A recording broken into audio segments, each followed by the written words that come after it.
Hi guys, welcome to my channel. So ಇವತ್ತಿದ್ದು video ಬಂದುಬಿಟ್ಟು ಒಂದು ಆರಿ ವರ್ಕ್ ಬಿಸ್ನೆಸ್ ಅಥವಾ ಆರಿ ವರ್ಕ್ ಕಲಿಯೋದ್ರಿಂದ ಒಬ್ಬರ ಲೈಫ್ ಹೇಗೆ ಚೇಂಜ್ ಆಗುತ್ತೆ ಅಂತ ನಾನು ಈ ವಿಡಿಯೋದಲ್ಲಿ ನಿಮಗೆ ತಿಳಿಸಿಕೊಡ್ತೇನೆ. ಈ ವಿಡಿಯೋದ ಕಂಪ್ಲೀಟ್ ನೋಡಿ, ಯಾರು ಸ್ಕಿಪ್ ಮಾಡಬೇಡಿ. ಯಾಕಂದರೆ ಇದೊಂದು ಆರಿ ವರ್ಕ್ ಕಲಿತು ಒಬ್ಬರ ಲೈಫ್ ಚೇಂಜ್ ಆದ ಕತೆ.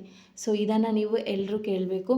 ಸೊ ಇವತ್ತು ನಾವು ವಿಡಿಯೋದ ಡಿಸೈನ್ ಮಾಡೋದಾಗಲೇ ವಿಡಿಯೋ ನೋಡಿಕೊಂಡು ಮಾತಾಡುವ. ಇವತ್ತು ವಿಷಯ ಏನಂದರೆ, ನಾನು ಪರ್ಸ್ನಲಾಗಿ ನನ್ನ ಎಕ್ಸ್ಪೀರಿಯನ್ಸ್ ಪ್ರಕಾರ ಹೇಳ್ತಿರೋದಂದರೆ, ಎಲ್ಲೋ ಒಂದು 10-15 ಕೆಲಸ ಮಾಡಿ ಯಾವುದೂ ಗ್ರೋ ಆಗದೆ ಒಂದು ಕೊರೋನಾ ಅನ್ನೋ ಒಂದು ಟೈಮ್ ಬಂದಾಗ ಮನೆಯಲ್ಲೇ ಕೂತ್ಕೊಂಡು ಏನು ಮಾಡೋದು, ನಮಗೇನಾದ್ರೂ ಒಂದು ಬಿಸ್ನೆಸ್ ಮಾಡಬೇಕು ಅನ್ನೋ ತುಂಬ ಹಠ ಇರುತ್ತೆ. ಸೊ ಏನು ಮಾಡೋದು ಯಾರಿಗೂ ಗೊತ್ತಿರಲ್ಲ. ಸೊ ಸ್ಟಾರ್ಟಿಂಗ್ ಹೆದರಿಕೆ ಏನಂದರೆ, ಫಸ್ಟ್ ನಮ್ಮ ಕೈಯಲ್ಲಿ ಹಣ ಇರಲ್ಲ, ಆಯಿತಾ.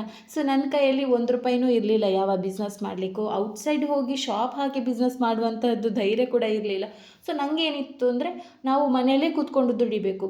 ದಿನಕ್ಕೆ ₹100 ದುಡಿದ್ರೂ ಸಾಕು, ತಿಂಗಳಿಗೆ 3,000 ಆಗುತ್ತೆ. ಖರ್ಚಿಲ್ಲದೆ 3,000 ಆದರೆ ಅದೇ ಬೆನಿಫಿಟ್. ಅದು ನನ್ನ ತಲೆಯಲ್ಲಿತ್ತು. ಅಂದರೆ ಕಡಿಮೆ ಅಮೌಂಟಲ್ಲಿ ಸ್ಟಾರ್ಟ್ ಮಾಡಬೇಕು, ಕಡಿಮೆ ಪ್ರಾಫಿಟ್ ಬಂದರೂ ಪರವಾಗಿಲ್ಲ ಸ್ಟಾರ್ಟಿಂಗ್. ಮತ್ತು ಬಿಸ್ನೆಸ್ ಗ್ರೋ ಆಗ್ತಾ ಜನರನ್ನು ಕಾಂಟ್ಯಾಕ್ಟ್ ಆಗ್ತಾ ಗ್ರೋ ಆಗಲಿ, ಆರಾಮ್ಸೆ ಗ್ರೋ ಆಗಲಿ. ಒಮ್ಮೆಲೆ ಗ್ರೋ ಆಗಬೇಕು ಅನ್ನೋ ದುರಾಸೆ ಅಂತೂ ನನಗಿರಲಿಲ್ಲ. ಸೊ ಆಗ ನಾನು ಏನು ಮಾಡಿದೆ ಅಂದರೆ, ಆನ್ಲೈನಲ್ಲಿ ಏನಾದರೂ ಟೈಪಿಂಗ್ ಜಾಬ್ ಇದೆಯಾ ಅಂತ ನೋಡ್ತಾ ಇದ್ದೆ. ಒಂದು ವೆಬ್ಸೈಟ್ ಸಿಕ್ಕಿತ್ತು.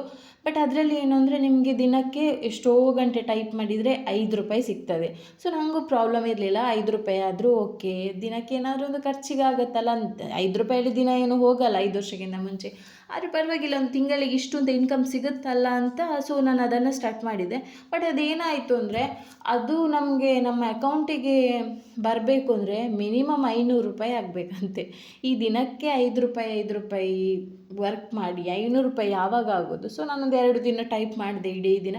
ಸೊ ಅದನ್ನು ಬಿಟ್ಬಿಟ್ಟೆ. ನೆಕ್ಸ್ಟ್ ಏನು ಮಾಡಿದೆ ಅಂದರೆ, ಬರೆಯುವ ಜಾಬ್ ಉಂಟು ಅಂತ ಹೇಳಿದರು. ಮನೆಯಲ್ಲೇ ಕೂತ್ಕೊಂಡು ರೈಟಿಂಗ್, ತುಂಬ ಜನ ಈ ವಿಡಿಯೋ ನೋಡ್ತಿರೋರು ತುಂಬ ಜನ ಮಾಡಿರ್ತೀರ. ಸೊ ಯಾರೆಲ್ಲ ರೈಟಿಂಗ್ ಜಾಬ್ ಮಾಡಿದ್ದೀರಾ ನನಗೆ ಕಮೆಂಟ್ ಮಾಡಿ ತಿಳಿಸಿ. ಸೊ ಅವರಿಗೆ ಏನಿರಲಿದ್ರು 3,500 ಕಟ್ಟಬೇಕು. ಸೊ ನಿಮಗೆ ಮನೆಯಿಂದಲೇ ಬರೆಯುವ ಜಾಬ್ ಇದೆ ಅಂತ ಹೇಳಿದರು. ಸೊ ಆಗ ನಾನು ಏನು ಮಾಡಿದೆ, ಓಕೆ ಪರವಾಗಿಲ್ಲ, ಮನೆಯಿಂದಲೇ ಅಲ್ವಾ. ಸೊ ತಗೊಂಡೋಗಿ ಬರೆದೆ ಡೇ ಆ್ಯಂಡ್ ನೈಟ್, ನಿದ್ದೆ ಇಲ್ಲ, 4-5 ದಿನ ನಿದ್ದೆ ಇಲ್ಲ, ಕಂಟಿನ್ಯೂಸ್ ಬರೆದೆ. ಬಟ್ ಅವ್ರು ಕೊಟ್ಟ ಟೈಮ್ಗೆ ನಂದು ಫಿನಿಷ್ ಆಗಲಿಲ್ಲ. ಅವ್ರು ಹೇಳಿದರು, ಇಲ್ಲ ಫಿನಿಷ್ ಆಗಲಿಲ್ಲಲ್ಲ, ಸೊ ಅಮೌಂಟ್ ರಿಟರ್ನ್ ಕೊಡಲಿಕ್ಕೆ ಆಗೋದಿಲ್ಲ ಅಂತ ಹೇಳಿದರು. ನಾನು ಏನು ಮಾಡಿದೆ, ಬರುವಾಗಲೇ ಬೇಜಾರಲ್ಲಿ ನಮ್ಮ ಮನೆಗೆ ಬರೋಗೊಂದು ನದಿ ಥರ ಸಿಗುತ್ತೆ, ಅಲ್ಲಿಗೆ ಬಿಸಾಡಿ ಬಂದೆ. ಎಷ್ಟು 500 ಶೀಟ್ ಬರೆದ 500 ಶೀಟನ್ನು ನಾನು ಬಿಸಾಡಿ ಬಂದೆ. ತುಂಬ ಬೇಜಾರಾಯಿತು. ಮತ್ತೇನಾಯಿತು, ಓಕೆ ನಂದೇ ಮಿಸ್ಟೇಕ್, ಕಂಪ್ಲೀಟ್ ಮಾಡಲಿಕ್ಕೆ ಆಗಲಿಲ್ಲ ಅಂತ ಹೇಳಿ ಸೊ ನಾನು ಅದನ್ನು ಬಿಟ್ಟೆ. ನನ್ನಿಂದ ಯಾವುದೂ ಆಗಲ್ಲ ಅಂತ ಸುಮ್ಮನೆ ಕೂತ್ಕೊಳ್ಳುವಾಗ ತುಂಬ ಬೇಜಾರಾಯಿತು. ಅಂದರೆ ಕೆಲಸ ಇಲ್ಲ ಅಂದರೆ ಯಾರಾದರೂ ಅಷ್ಟೇ, ಹತ್ತಿರದವರಾದರೂ ಅಷ್ಟೇ, ದೂರದವರಾದಷ್ಟೇ ನಮ್ಮನ್ನು ಒಂಥರ ನೋಡ್ತಾರೆ. ಅದು ಅಂತೂ ಖಂಡಿತ. ಅದು ಹೇಳೋದು ಮನೆಯವರಾಗಲಿ ಹೊರಗಿನವರಾಗಲಿ, ಜಾಬ್ ಇಲ್ಲ ಅಂದರೆ, ಕೆಲಸ ಇಲ್ಲ, ಇನ್ಕಮ್ ಇಲ್ಲ ಅಂದರೆ ಯಾರೂ ನಮ್ಮನ್ನು ಹತ್ರನೂ ಸೇರಿಸಲ್ಲ.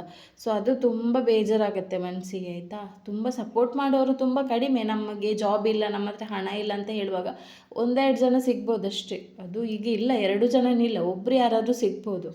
ಸೊ ನನಗಂತೂ ನನ್ನ ಲೈಫ್ ಪಾರ್ಟ್ನರ್ ತುಂಬ ನನಗೆ ಸಪೋರ್ಟ್ ಮಾಡಿದ್ದಾರೆ ಮದುವೆ ಆಗೋದಕ್ಕಿಂತ ಮುಂಚೆ. ಸೊ ಈಗ ಏನಾಯಿತು ಅಂದರೆ, ಹಾಗೆ ನಾನು ಬಿಸಾಡಿ ಬಂದೆಲ್ಲ. ಮತ್ತು ನನಗೆ ತುಂಬ ಬೇಜಾರಾಯಿತು, ಏನು ಮಾಡೋದು ಅಂತಲೇ ಗೊತ್ತಾಗಲಿಲ್ಲ. ಮತ್ತು ನನಗೆ ಸಾಯಿಬಾಬಾ ಅಂದರೆ ತುಂಬ ಇಷ್ಟ. ಸೊ ಆಗ ನಾನು ಏನು ಮಾಡಿದೆ ಅಂದರೆ, ಒಂದು ಬುಕ್ ತಗೊಂಡೆ. ಒಂದು ವಾರ ಆಗಿರಬೇಕು, 1 ವಾರ ಫುಲ್ಲು ಸಾಯಿ ಸ್ತೋತ್ರ ಆಗಲಿ, ಸಾಯಿ ಹೆಸರಾಗಲಿ, ಸಾಯಿಬಾಬಾ ಹೆಸರಾಗಲಿ ಅದನ್ನೇ ಬರ್ಕೊಂಡು ಹೋದೆ.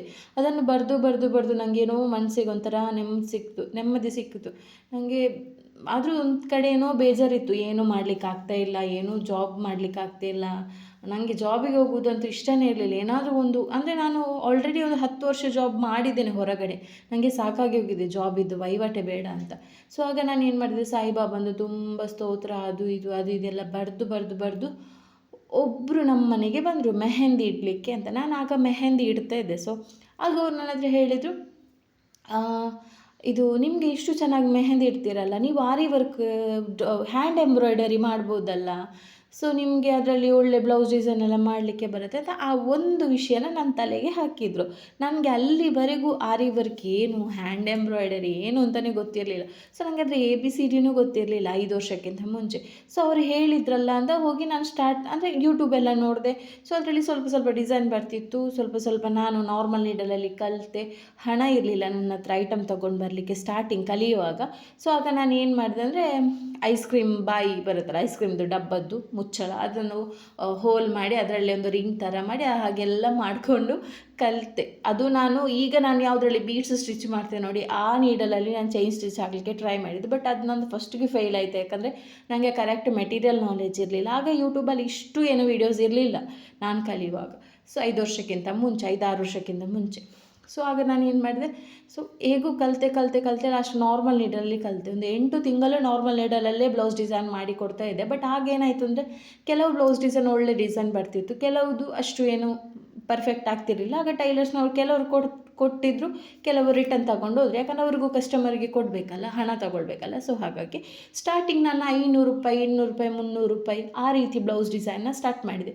ಅದು ನನಗೆ ಏನಾಯಿತು, ಕಡಿಮೆ ಅಮೌಂಟ್ ಅಂತ ಹೇಳಿ ತುಂಬ ಜನ ಕೊಡಲಿಕ್ಕೆ ಸ್ಟಾರ್ಟ್ ಮಾಡುವಾಗ ನನಗೆ ಜಾಸ್ತಿ ಪ್ರಾಕ್ಟೀಸು ಆಯಿತು, ನನ್ನ ಫಿನಿಶಿಂಗು ನೀಟಾಯಿತು, ನನಗೆ ಜಾಸ್ತಿ ಕಸ್ಟಮರ್ ಬರಲಿಕ್ಕೂ ಸ್ಟಾರ್ಟ್ ಆದರು. ಮತ್ತು ನಾನು ಸ್ಟಾರ್ಟಿಂಗ್ ಸೋಷಿಯಲ್ ಮೀಡಿಯಾ ಅಂದರೆ ಫೇಸ್ಬುಕ್ ಯೂಸ್ ಮಾಡಿದ್ದೇನೆ.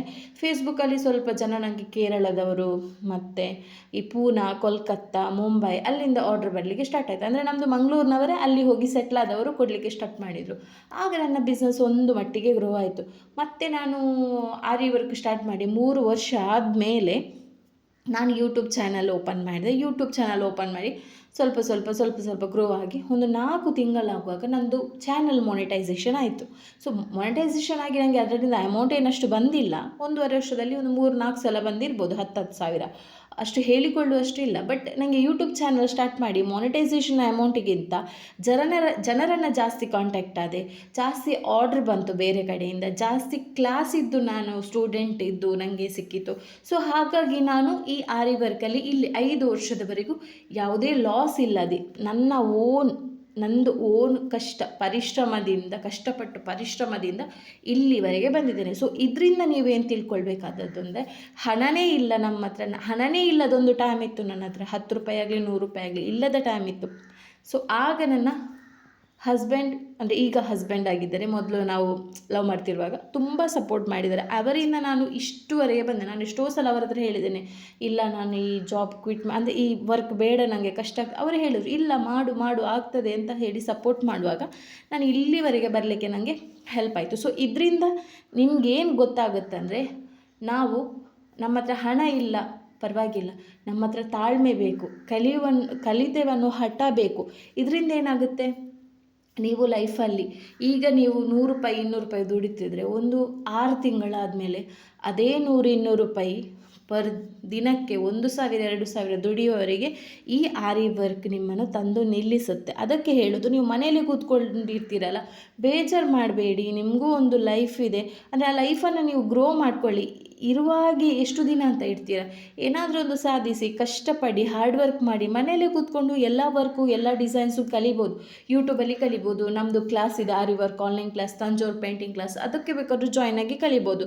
ಮತ್ತು ಜಾಸ್ತಿ ಫೀಸ್ ಕೊಟ್ಟು ಕಲಿಬಾರ್ದು. ಎಷ್ಟು, ಒಂದು 2,000, 3,000, 1,000 ಅದರಲ್ಲೇ ಕಲಿಬೇಕೇ ಹೊರತು ತುಂಬ ಅಮೌಂಟ್ ಖರ್ಚು ಮಾಡಿ ಕಲಿಯುವಂಥದ್ದು ಈಗ ಇಲ್ಲ ಪರಿಸ್ಥಿತಿ. ಯಾಕಂದರೆ ಫಸ್ಟಿಗೆ ನಾವು ತುಂಬ ಹಣ ಖರ್ಚು ಮಾಡಬಾರ್ದು. ಸೊ ಈ ವಿಡಿಯೋದಲ್ಲಿ ನಾನು ನಿಮಗೆ ಇಷ್ಟೇ ಹೇಳಬೇಕಾದದ್ದು, ಒಂದು ನೀವು ಹಾರ್ಡ್ ವರ್ಕ್ ಮಾಡಿ, ಅಮೌಂಟ್ ಬಗ್ಗೆ ಚಿಂತೆ ಮಾಡಬೇಡಿ, ದೊಡ್ಡ ಬಿಸ್ನೆಸ್ ಮಾಡಲಿಕ್ಕೆ ಹೋಗಬೇಡಿ. ಸ್ಟಾರ್ಟಿಂಗ್ ಚಿಕ್ಕದ್ರಿಂದ ಸ್ಟಾರ್ಟ್ ಮಾಡಿ, ಅದೇ ನಿಮ್ಮನ್ನು ಕೈ ಹಿಡಿದು. ತುಂಬ ದೊಡ್ಡದೆಲ್ಲ ಹಣ ಹಾಕಿ ಲಾಸ್ ಮಾಡ್ಕೊಳ್ಬೇಡಿ ಅಷ್ಟೇ. ಇಷ್ಟ ಆಯಿತಾ ವಿಡಿಯೋ? Thank you, bye.